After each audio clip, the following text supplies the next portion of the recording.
Weekend confirmed. Ignition. Liftoff. Liftoff. Hey everybody, Jeff Mattas here with this week's user-submitted question for Weekend Confirmed. This question comes from Nelson Goodrich. He says, what is the future of gaming for you? Is it motion controllers and interactivity, or is it engaging storytelling and immersion? Kinect or Heavy Rain? I know these are not exactly the same markets, but you get the idea.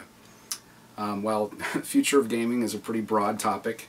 In terms of motion controllers, those have had some pretty successful market penetration, but in terms of the software that we've seen, there hasn't really been a whole lot that's been, really mind-blowing, at least in my opinion.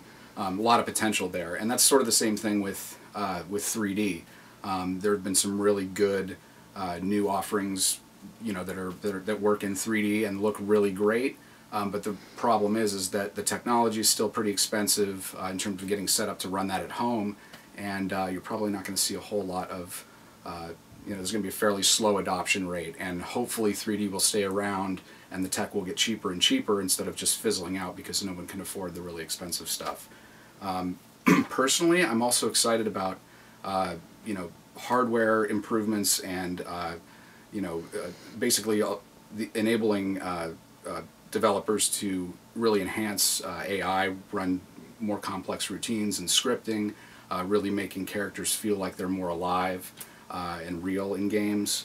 And that'll sort of happen as the hardware improves, as they can run more complex, scripting and routines in the background. And also, I think, gaming will continue to mature as a storytelling medium. Right now, it's, becoming more and more of a mainstream entertainment medium, but it's still relatively niche. So I think as it expands to a wider audience, you'll see a lot more different types of subject matter being tackled. You might even see games about politics or current events and stuff like that, stuff that's more related to a whole wide variety of subject matters instead of the relatively narrow categories that we see today.